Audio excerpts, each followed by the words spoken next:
What changes do the Pacers need to make to get out of this funk? 4 losses in a row, falling down the standings. Do they need to change anything? Their important upcoming schedule, their defense, what they could do. It's all coming with Kevin Bowen on today's Locked On Pacers podcast. You are Locked On Pacers, your daily Indiana Pacers podcast, part of the Locked On Podcast Network, your team every day.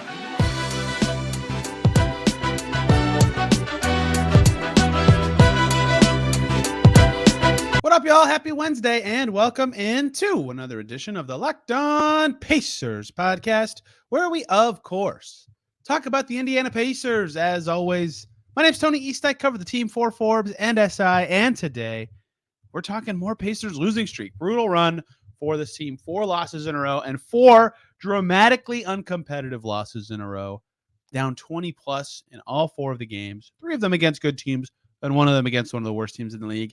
They need a kick in the pants. They need to make some tweaks in the worst way. They're practicing today, which will help. But what do they need to do better? Can they make any specific changes that will help them get out of this funk? Because they raised their expectation level with their play earlier this season, and they are not matching it. Kevin Bowen from 1070 The Fan, 1075 The Fan, I should be right, is hopping on to talk about all of that with us today. Kevin's perspective always very much appreciated on this Pacers team, who is not playing well right now. But we will get to the bottom of it today on Locked On Pacers. Let's just get right to it. You got to blend the good and the bad. The bad is the Pacers right now, who have lost 4 in a row and have been miserable on defense the entire time. The good is Kevin Bowen's here to talk about it. I have Kevin's cell phone number, so I get to see all my DMs with him, which is hilarious because my last 3 messages to you are 6-month check-ins here on Locked On Pacers. Kevin, how you doing? But despite the Pacers' struggles right now. Boy, when you compare the bad to the good, I don't know if there's a worse good out there than me instead of a 4-game losing streak of, at least by 18 points, whatever it is, I guess 20 points at 1 point each of the game. So I apologize to all the listeners out there, but as always, Tony, great to hear your voice and thanks for having me on. It's exciting. Despite them playing very poorly, and I talked about a lot of it yesterday, the defense has been the biggest thing to me and everyone, obviously. It's been bad all season, but to go from like a small improvement in the in-season tournament and earlier this month to just cratering back to terrible at the same time as some rocky offensive games has really just been miserable for this team. And even if 3 of the 4 losses are like not a big deal individually, the fact that the Wizards won, you get smoked right in the middle, just makes it all look awful. Their tone has changed. Their reality has changed. They don't feel good about it. So I will open the floor big picture to you, and you can just say the same things I just said if you want, but maybe you have other thoughts. What do you feel like is going so poorly for this team right now, and what do you feel like they need to do better to get out of this funk? Because they need to be well over 500 when January comes, and they're not right now. Yeah, I mean, the defense is the obvious one. I'm curious, in-season tournament, was there a couple ounces more of just scouting that went into those defensive nights? And, maybe because, all teams, I think scoring was generally down in the in-season tournament, particularly the knockout rounds. So, that's a thought that I've had. Certainly 25 games in, this is pretty much the same defensive footprint we've seen throughout, outside of the in-season tournament. So I'm not too shocked by that. And then I think the other thing, well, I guess kind of 2 things stand out from the past 4 games. Haliburton's numbers are very pedestrian for him. Yep. He's been historically good in the points and assists combo. And not only has that not been at the same level, particularly the points, but just the turnover numbers. I mean, just so rare to have Haliburton as high as they've been. 7-4, 3-4. I want to say those are the turnover numbers in the last 4 that he's played. So you're not used to that. And, again, I think when you've reached 2 months into the season, the blueprint's kind of out there of, guys, he is number 1, 2, and 3 on the scouting report when we face the Pacers. So we need to do everything we can to try and eliminate, limit, however you want to describe it. And for Bruce Brown, that means a role that's a bit foreign to him. For Miles Turner, I think it's a bit foreign to him. For, even a little bit of Buddy Hield, they're just being asked to take on a pretty heavy scoring lead guard, however you want to describe it, burden when Haliburton is limited. And I think you get exposed a little bit when Haliburton's not able to just quarterback as much as he has been at times. So again, defensively is of no shock. It's probably more of we haven't been used to. Haliburton isn't at his peak historic level. And when that happens, you put guys into situations they're not used to and not comfortable in. And I think they've been exposed a bit.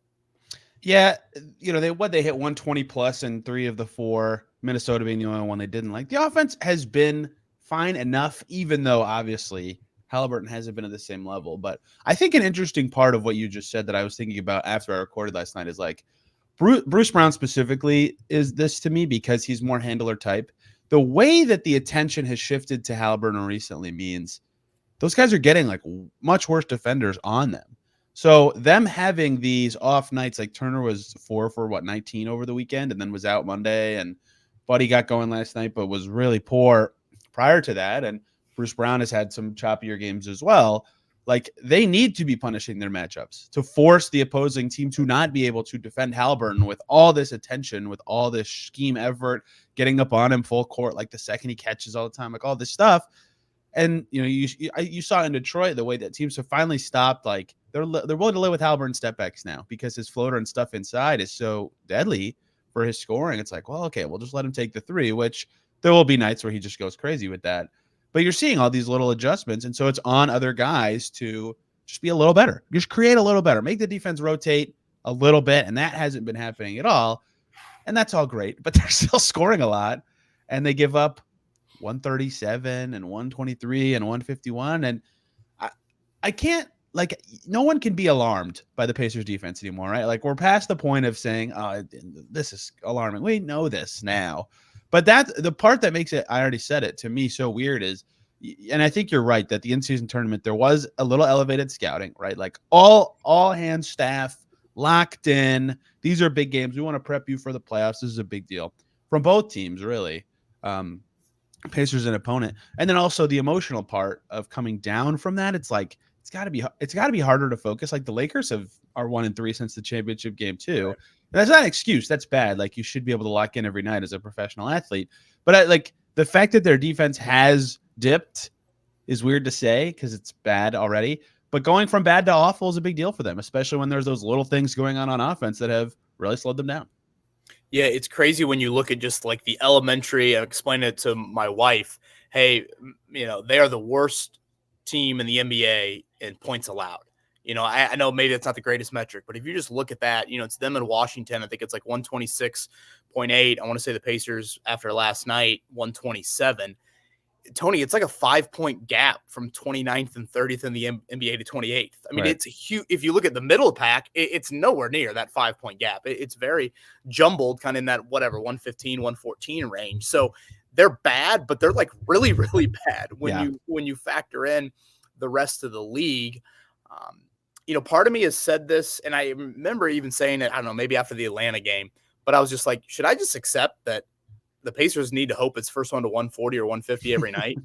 And it's such a low bar of acceptance and rather kind of pathetic acceptance, but that's kind of where I'm at, over a quarter into the season of, I don't see substantial changes. And sure, Andrew Nembhard and Jalen Smith, and last night without Turner, I mean, that is a big loss defensively, but even with those guys in the lineup at different parts of the year, it's not like you've been substantially better.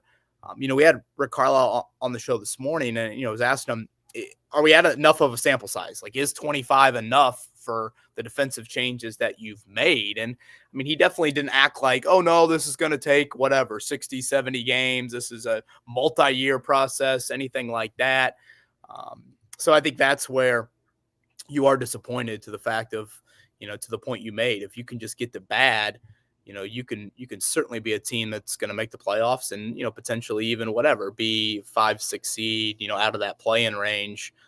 But I thought you had a great, point that you brought up. I think it was last week I was listening to you.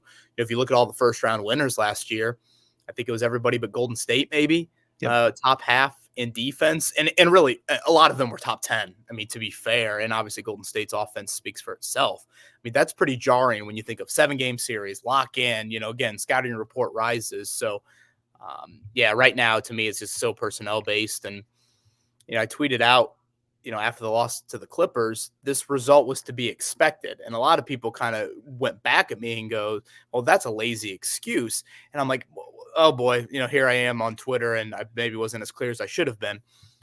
I didn't mean that as an excuse. I meant that if you would have told me before the start of the game, no Nembhard, no Turner, the Clippers are fully healthy, or at least the guys that matter are fully healthy, I would have said, wait, that line is like 1.5 or whatever it was. Like, Right. no way. I don't care if it's the first game on an East Coast trip.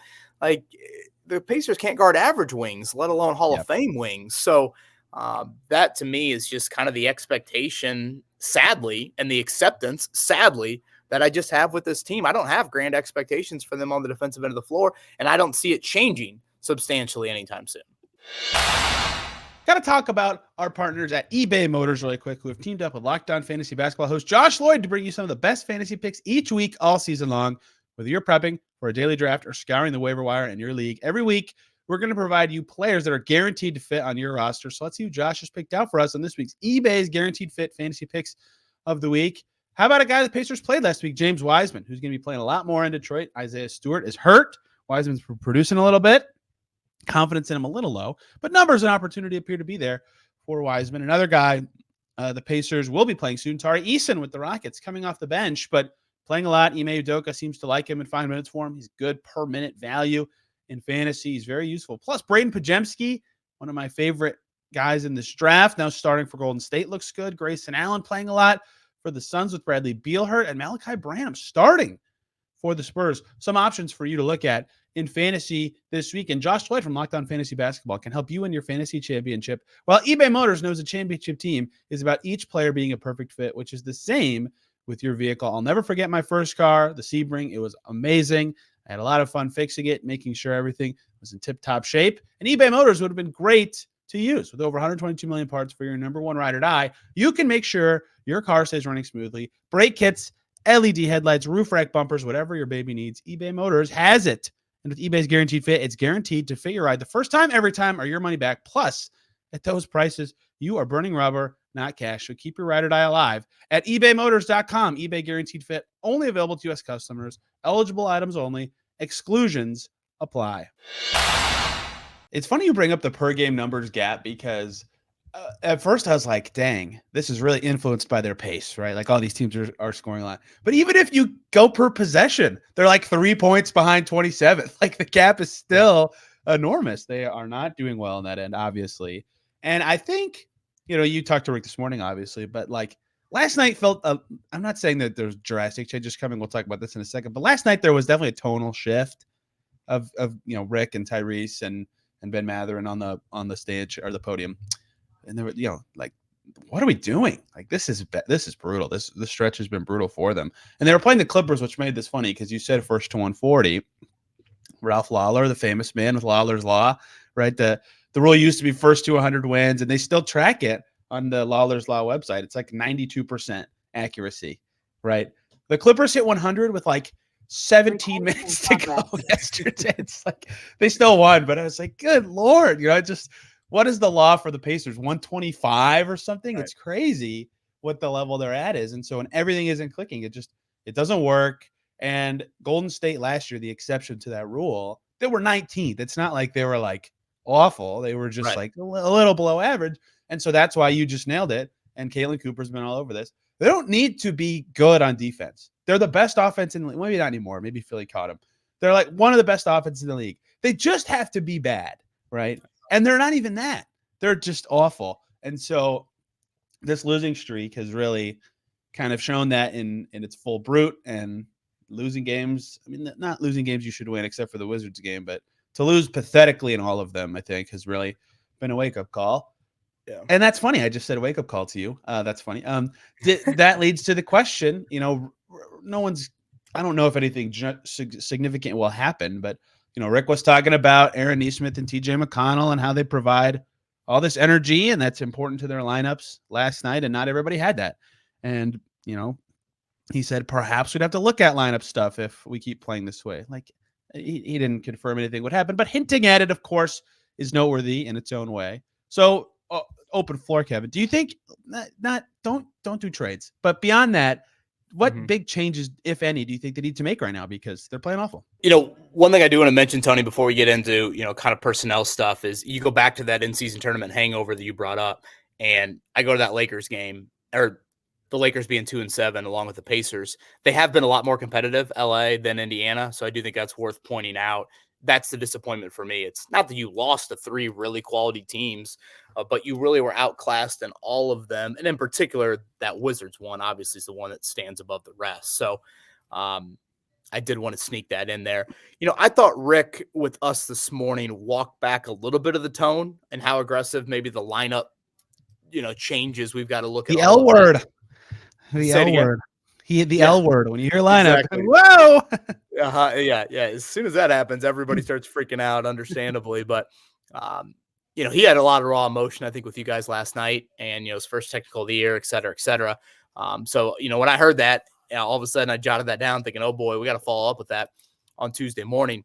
The one obvious one to me is Nesmith and him in the lineup. He pointed out to you guys the plus minus number for Nesmith last night. I guess that would be him for Toppin. I still don't look at it and think that solves everything. Anything might be too harsh because I do like what Nesmith brings a lot, but still, I think Toppin is a guy that I just want to see a little bit more of. He does get a lot of easy baskets off of Tyrese, and there's an element of just length that this team needs. And he obviously brings some of that on that end of the floor, even though he's not, probably known as a great defender by any means. So that would be the one to me that I guess would stand out from a lineup standpoint. Yeah, Nesmith and McConnell were the two he singled out last night. Nesmith at a flat even in 26 minutes, which was more than 2 starters noteworthy last night. And then McConnell was plus 16. That was the one. TJ McConnell. Right? Like, and like their bench has been good, which is part of what makes those numbers sing. But, those two specifically every night, like they're up, they're ready, there's energy. And, early in the season, like the only times McConnell was playing when they were fully healthy was like, yeah, we need energy. We need a kick in the pants. And so that's what they bring. And Rick's like, yeah, we need everybody to do that. I don't think TJ McConnell is going to start, but Nesmith could. In fact, they did once, right? And this was an interesting moment in the season for me that he got hurt in the game, right? Remember this. They went to Atlanta for this in-season tournament game, and they really changed it up. They started Hield and Nesmith. That was the first game they changed their starters all season. And Nesmith does pretty well. He has 17 points that night and is scoring all over the place. But he got hurt. He slammed to the ground in the second half. And Toppin was also amazing in that game, coming off the bench with 21. The only game he came off the bench all season. So Nesmith misses their next 2 games because he's hurt. And Toppin keeps playing well. He was 6 for 9 and 6 for 8 and had 31 points in the next 2 games.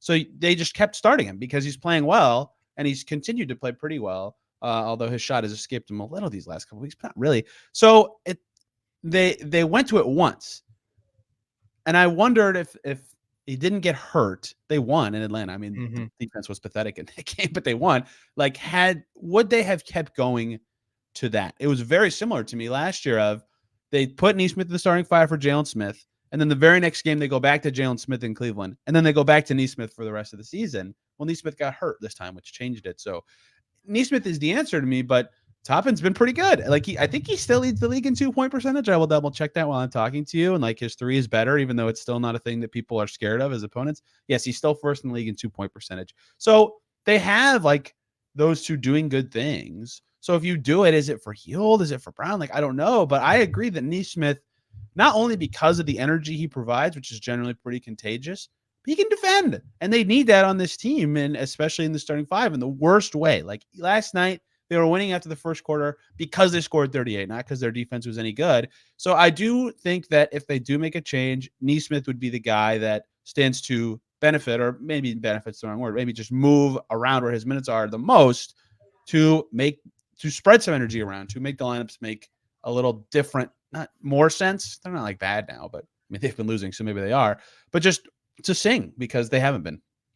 Yeah. I think with Jalen Smith, hopefully coming back soon, you are running into a little bit of if you were to start Nesmith, bench Toppin, now it's okay, Toppin, Jalen Smith, Isaiah Jackson, where are all of them getting minutes, right? Coming off the bench. So I do think that's something you have to acknowledge. Obviously, Isaiah has been one of the arguably only bright spots here as of late. Yeah, phenomenal last 3 games. Yep. Yeah, really, really solid. And I thought last night, I'm boy, just great job to stay out of foul trouble for as long as he did, to kind of keep you in it throughout the first half there before that late half flurry by the Clippers. And I don't want to turn this into a trade conversation. I know you don't want to either, but this kind of goes back to you and I probably 6 months ago, or right around the draft, having okay, what's your thought process entering the draft? And, there is an element right now with the Pacers where I almost feel like every personnel decision, it's defense first, which Yes. I know kind of goes Agreed. against a lot of what modern day NBA is, and maybe even should go against draft philosophy. Maybe that's too specialized when you're in a rebuild like the Pacers, but that's kind of where I'm at. And then part of me is like, should I be that way with the lineup? Okay, Buddy Hield spaces the floor, but that's not defense first. Mathurin has had more offensive, flair to him as of late. But again, that's not defensive first. Is that where Nemhard's return comes back into play? Obviously, Nesmith, gives you some of that as well, while certainly give you something offensively. The other thing that I would add too is, when you look at this recent run and just in general, 13-12, if you looked at the raw numbers, Tony, 13-12, extrapolate that out to 82 games, that's about the Vegas over under. I mean, that's about what, people, maybe even slightly over. That's what people thought this season. I think where it's disappointing is, and Rick said this, I know he said it to you guys, he said it to us a bunch early in the year. I mean, he was an advocate of we've got to take advantage of the early schedule. We've got to take advantage of the early schedule. I mean, so that is the missed opportunity. And the other one is you haven't had the Cleveland type injuries. I mean, yeah, sure. I mean, Nemhard here and Jalen Smith there, but last night was one of the very few times you had multiple starters missing in a game, and the Haliburton absences have all been singular. So you haven't even had the ankle sprain for a week, not even talking Evan Mobley, not even talking Darius Garland. So I think that kind of adds a little bit of the pure record. It's really not that unusual. I think anytime you have the good, you think the good should always be there of those big wins. And it's probably a little bit of playing to your competition. Not really a question Rick wanted to entertain when I asked him this morning, but I do think that's kind of the bummer too. Schedule wise, health wise, you've had it in your corner. You're probably not going to have it here coming up. Hey, everybody, I have to talk to you about the lovely people over at Gametime. You shouldn't have to worry when you are buying tickets to your next big event, comedy, music, sports, theater, whatever. Gametime's the way to go. They've got killer last minute deals, all in prices, views from your seat, and their best price guarantee. No guesswork when buying tickets. That process is terrible. So many sites make it miserable. You don't know what your view is going to be like when you get there. There's a bunch of hidden fees that make it completely impossible. And you have to check like 6 or 7 sites to know you're getting a good deal or the best deal. Gametime said, screw all that. Let's put everything good in one place. You can see the view you're going to have when you get there. The price they show is the price you pay. They have their best price guarantee. If you find tickets in the same section or less, Gametime's going to credit you 100%, 10% of that price difference. So there you go. You know you're getting the best deal. Everything that used to stink about this process is no longer the case. Gametime has fixed it all. I should know. I've used it before. So download the Gametime app, create an account, use the code LOCKEDONNBA for $20 off your first purchase on Gametime. Terms apply. But again, create an account, redeem the code LOCKEDONNBA for $20 off. Download Gametime today. Last minute tickets, lowest price guaranteed. Yeah, it's funny he mentions taking care of the schedule because I run through it every year. I think it's a valuable exercise. And I had him at 40 wins, which was right at the over-under. I think it ended at 38.5. And I had them at 12 right now. They're still doing better than I thought they would be at this point. But the specific way it's happened doesn't make it feel that way at all, right? That's what's so strange about their season. I've already talked about this week, but they're phenomenal against good teams. The competition question you had for them. 7-7 against teams over 500. Only 2 teams in the East have a better record than them in those games. That's awesome. Those 2 teams are Milwaukee and Boston. They're the best 2 teams in the East. And they're 6-5 against teams under 500. Only the Pistons have more losses against teams under 500 in the East. It's that's it. What is this team? How do they, which one of those is real, if at all? And how do they make that more normal? We'll be defining going forward. The problem is, play a lot of games against over 500 teams in the next month and a half. So they don't have time to figure it out. They just have to be better. And what changes does that require? Is it a focus thing? Is it a scheme thing? Is it a small lineup change? And the reason I say no trades isn't because I think it's boring to talk about them. We're in trade season now. It's because better defensive talent would solve a lot of their problems. But I'm like you, I skew defense. I think any trade they make should skew defense. If you have Tyrese Haliburton on your team, anybody can be capable enough on the offensive end.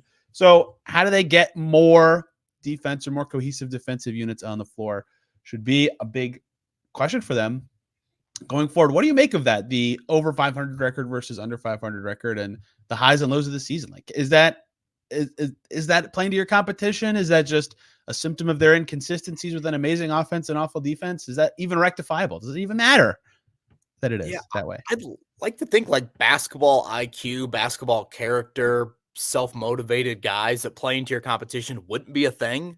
Yeah. And I don't know, maybe I'm getting a little into like the Chris Ballard high character preachy thing. And I know Kevin, Pritchard obviously preaches it as well, but I do think highly of the Pacers players from a character standpoint, individually motivated, et cetera, et cetera. You're going to tell me that Ben Mathurin doesn't act like every game's game 7 of the finals. I mean, watch the dude. I mean, Sure did there's a last level. week. He was great.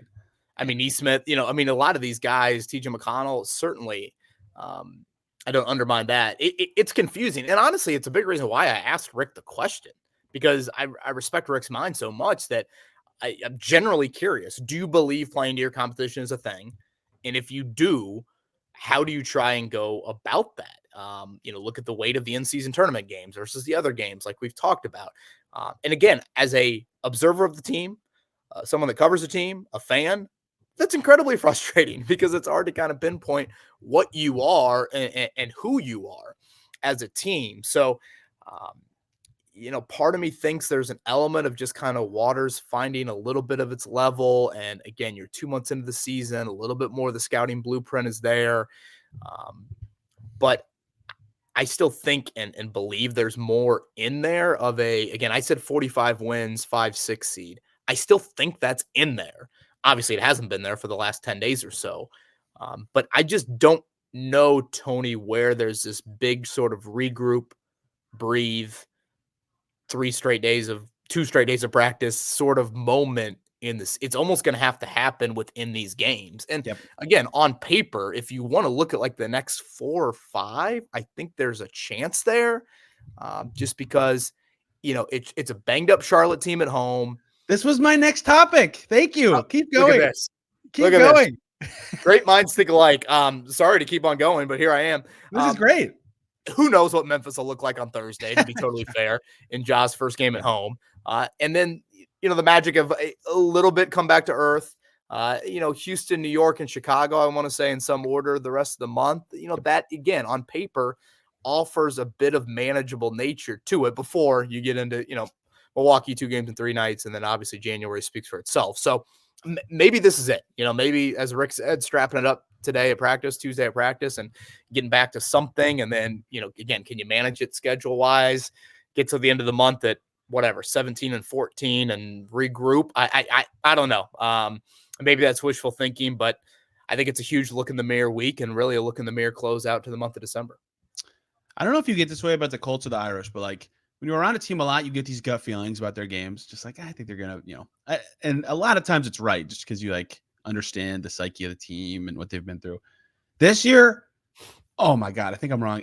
Every time I'm like, I think that this feels like a win. Like they're in a good mood. And then they just lose by 30. I'm like, I give up on this part of the Pacers experience. And their record really reflects that. They've I've been using the NCAA tournament analogy because, right, the resume is what gets you in the NCAA tournament. Like their resume is amazing, but their record is not because they have so many crummy losses. Their quad 4 losses are stacking up, but their quad 1 wins are rolling in. Yes, you nailed the last thing I wanted to say, which is just before the season, I highlighted 2 stretches of their schedule as being very important. One already happened. Sunday, November 19th through Monday the 27th. They played Orlando at home, Atlanta, Toronto, Detroit, Portland in a 5-game stretch. That was right before that road trip they just went on. And the only home game they had in that stretch was the Boston Celtics, who are awesome, right? If they had cleaned up in that 5-game stretch I just said, we might be having a different conversation right now. Their record would be better. They went 2-3. They lost to Portland. They lost to Toronto. They got their butt kicked by the Magic, which at the time was fine. But like they needed to be better in that stretch before the road trip, and they weren't. The other one starts tonight for you listening because their January schedule is, I've talked about this a lot, quite frankly, insane. Like it's ridiculous just in quality of opponent. Milwaukee twice, Boston twice, Denver, Utah back-to-back, as hard as it gets. At Sacramento, at Phoenix, versus Denver, versus Philly, versus Phoenix, versus the Ja Morant Grizzlies, and at Boston in a month. Like, and that doesn't even count some other games that are in there to like have more games. Like, it's just brutal. And if they want to be good this year, they have to get out of that month and get close to the trade deadline at like at least close to 500, right? So they have to have a good record coming out of January. And so this stretch starting tonight, it's not easy. The NBA, like a lot of teams are trying this year. There's no easy games except for Washington, Detroit, and San Antonio. And they lost to Washington. So that's part of the problem right now. It's Charlotte tonight at Memphis, who could be better with Jabag, versus the Magic, who you already said, who are better than people thought before the season. At Houston, who are also better than people thought before the season. At Chicago, who are playing much better right now and beat the Pacers already this season. And then at home against the Knicks. Like that's harder than I thought before the season when I said it's a key stretch, but it's much easier than their January. And in that 6-game stretch, I almost feel like they have to go at least 4-2 to like feel good about what you're doing going into the hardest stretch of your season. So they've got to figure it out like now to me because of how hard their schedule is about to get. Yeah, and there's part of me, and this is going to sound really cop out, and it's really difficult, I think, to say after 4 straight losses when you've been down 20, at least 20 in each of them. But I'm almost like, we almost probably need to reassess like kind of where they're at in the rebuild, and that what happens in making the in-season tournament final and beating Milwaukee twice and beating Boston and all these marquee wins is all of a sudden it was like all chips into the middle of the table come February, make the big trade, and boom, you're going to go on a run in the playoffs. And I'm like, whoa. I hate to go trust the process, but like there is a little bit of an element of like, this team hasn't won a playoff game in 6 years. They haven't won a playoff series in nearly a decade. It's like, let's just pump the brakes a little bit. Let the entire season play out. I think you can make a defensive-minded move that doesn't mortgage a ton come February, but you then get to the offseason and sit down with Tyrese and say, all right, what do you think?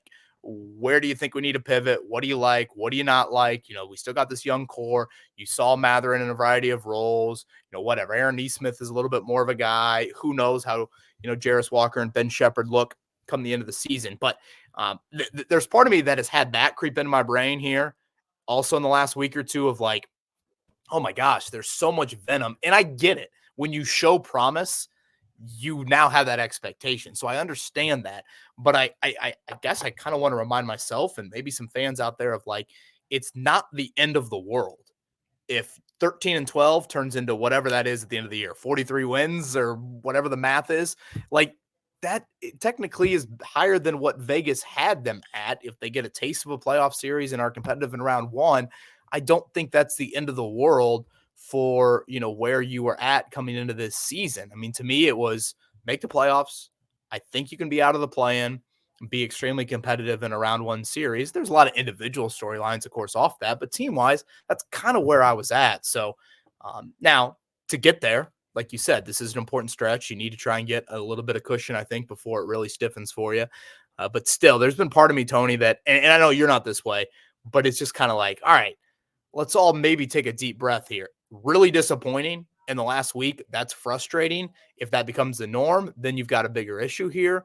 But, if 13-12 does steady a little bit and you're able to kind of weather the storm, it's still not that poor of a year considering I think where you were at entering the season from a team expectation point of, yeah, it is time to start winning and tasting, more of the different sorts of atmospheres, higher intensity levels, et cetera, et cetera.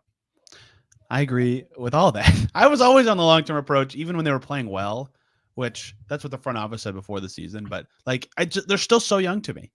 And internally, and I know you know this, I think publicly they were saying, heavy, long-term. They felt good and they feel good. They should have felt good. Right. So yes, again, they earned that. Having that uptick in expectations, I agree. Again, I was a 45 win guy, so I'm fine with that. But I also think all of a sudden the recent discourse has just been like DEFCON. And that's wrong. And you have to make that move in February. And I kind of look at it and think, you're going to get one, in all likelihood, if Haliburton falls in line with other stars, and maybe he's not that, maybe he's wired differently, you're probably going to get one big shot at it, one big swing at the fence. I don't want to rush to that. I want to make sure that you feel you have a little bit more concrete answers about your young guys, about your operation before you take that swing. So again, I guess I'm disappointed very much so in how they played the last week, but I'm not in this thing of blow it up, or not blow it up, but just do something drastic to all of a sudden try to get back to where you were during the in-season tournament. Well, Kevin, the Minnesota Timberwolves a few years ago thought, yeah, wow, we're pretty good with Towns. Let's make a big trade for Jimmy Butler. And I think they regret that. And that is what you want to even they've turned out fine. But that's what you want to avoid. Yeah. You brought up the DeJounte Murray, Trae Young thing. Kristaps Porzingis, like there is a wrong time for this stuff. And if you get a great fitting player, you should do it whenever. Sure. The time is, but there's no need for it. I agree there's no DEFCON, but you're not at this breaking point. You're not at this all of a sudden player option for next year for Haliburton and like this is it. I mean, you obviously are nowhere near that whatsoever. Agreed.